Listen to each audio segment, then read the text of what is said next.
the world is watching. In a moment that will be remembered as one of the most shocking public humiliations of Britain on the global stage, Donald Trump, President of the United States, took aim at the United Kingdom at the United Nations, and he didn't hold back. The venue could not have been more significant. The UN podium, where every word is permanent, translated into dozens of languages, scrutinized by diplomats from nearly 200 nations, and dissected by media outlets around the globe. Every syllable is recorded, remembered, and analyzed.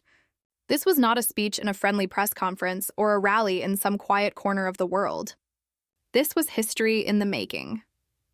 Trump looked directly at the global audience and delivered a verdict that sent shockwaves through London and beyond. London has a terrible, terrible mayor. The words were deliberate, public, and devastating. I look at London, where you have a terrible mayor. Terrible, terrible mayor. And it's been so changed. The reaction in the room was immediate. Papers shuffled nervously. Cameras clicked incessantly, translating the tension into viral imagery. Translators paused mid-sentence, unsure how to convey the gravity of the statement in their respective languages. Diplomats leaned forward in disbelief. And Britain? Britain froze, watching as its capital was publicly dragged through the mud on the world's largest stage. But the assault didn't stop there. Trump went beyond a personal attack. He framed the situation as a warning about the direction London was heading, and then delivered a line that echoed across continents. Now they want Sharia law. The words dropped like a thunderclap over Manhattan. From Beijing to Brussels, from Moscow to Madrid, every world leader in the General Assembly heard it. Reporters scrambled to their phones, news alerts lit up every screen, and social media erupted. The target of this verbal missile? Sadiq Khan, mayor of London since 2016, the man tasked with running one of the largest, most complex, and globally significant cities on Earth.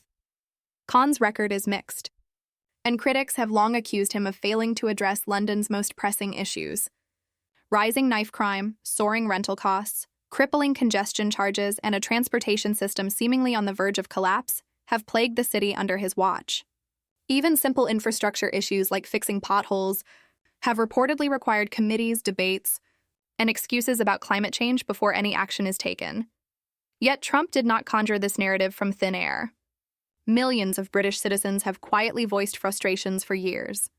Rising crime statistics, warnings for tourists to avoid certain areas, tense nighttime streets, and a general unease in communities across London. All of this has created a simmering sense of dissatisfaction that had yet to be amplified on a global platform. Trump merely provided that megaphone, and the reaction was immediate.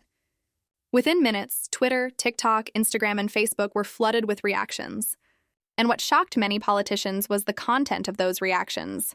They were not all defensive of Khan. Many users agreed with Trump.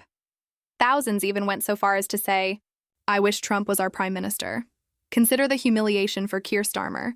Sitting in 10 Downing Street, scrolling through social media, seeing comment after comment from citizens suggesting that a foreign president might do a better job than him. This isn't just criticism. It's public disgrace unfolding in real time on the global stage. Sadiq Khan's response was immediate, but, as many have noted, ultimately ineffective.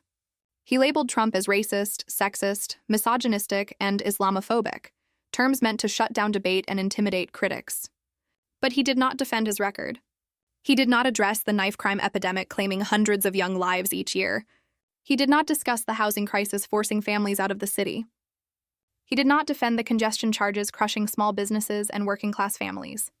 He simply shouted accusations, hoping that the noise would drown out reality. And the British public? They weren't buying it anymore. People are growing weary of rhetoric, name-calling, and defensive posturing. Running a city of 9 million people cannot be accomplished by yelling at critics. Broken infrastructure cannot be fixed with press releases or hashtags. Families cannot be made to feel safe by labeling dissenters bigots. Meanwhile, Londoners shared screenshots. Police crime statistics, hospital wait times, graphs showing rising violent crime, and videos of real street-level chaos, drug deals, harassment, and disorder. Evidence that directly contradicted the carefully curated image Khan has projected to the public. Then came Khan's attempt at humor. He claimed Trump was living rent-free in his head. A tired meme from 2019. It was hardly the comeback expected of the mayor of one of the most important global cities. To most observers, it was panic masquerading as bravado. Then Keir Starmer entered the scene, and the situation worsened for Britain. The Prime Minister, the man tasked with defending the nation's reputation, finally spoke. 2 words. Ridiculous nonsense. No evidence, no statistics, no impassioned defense of London. Just a dismissive shrug, the kind of comment that might pass in a Year 10 debate club but does little to restore confidence on the global stage. Starmer didn't stop there. He declared that Sadiq Khan was doing a really good job as mayor of London. Let that sink in. Knife crime is surging. Young people are being stabbed to death on the streets. Rent prices have become unaffordable for ordinary families. Congestion charges financially squeeze families and small businesses. Public transport is in perpetual breakdown mode. And yet Starmer insists Khan is doing a really good job. Either Starmer is out of touch with reality, or he is protecting a political ally at the expense of national credibility. Neither choice is reassuring. The Prime Minister then made another statement that has left many baffled. He said with apparent pride, "We are very proud to have a Muslim mayor in our diverse city." Let's be clear, this was not the issue. Nobody, not Trump, not ordinary British citizens, was criticizing Khan for being Muslim. The criticism was, and always has been, about performance, managing crime, housing, transport, and public safety. Starmer, like Khan, turned the conversation into one about identity politics, effectively shielding Khan from legitimate scrutiny. This is not leadership. It is cowardice disguised as compassion, and yet Starmer seemed intent on appeasing both sides. When asked if he considered Trump racist, he dodged the question, providing vague and evasive answers. Was Trump racist, or was he a controversial foreign politician making blunt statements? Starmer tried to straddle both worlds, defending Khan to his left-wing base while avoiding offense to a foreign leader. The result was weakness across the board. Weak in front of Trump, weak in front of Europe, and weak in front of British citizens. Here's the harsh reality. When Trump speaks, the world listens.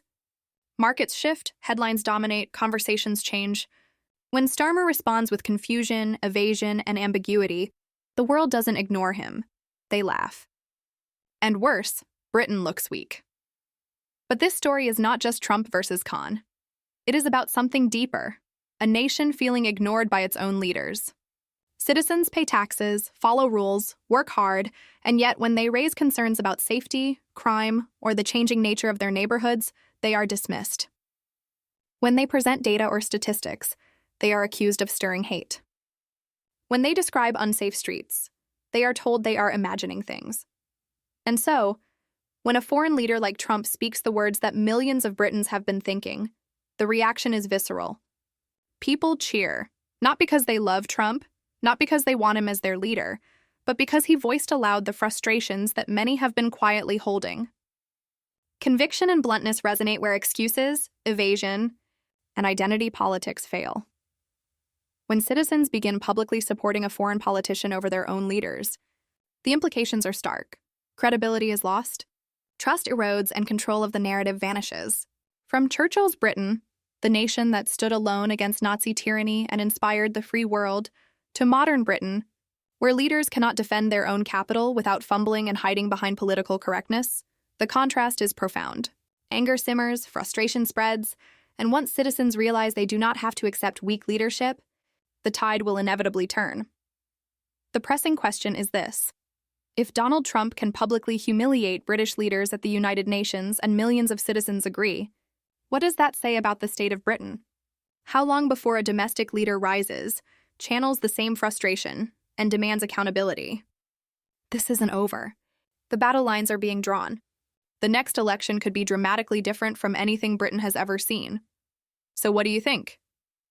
Was Trump right to call out Sadiq Khan at the UN, or should he have stayed silent? Did Starmer handle this well, or did he make Britain look weak?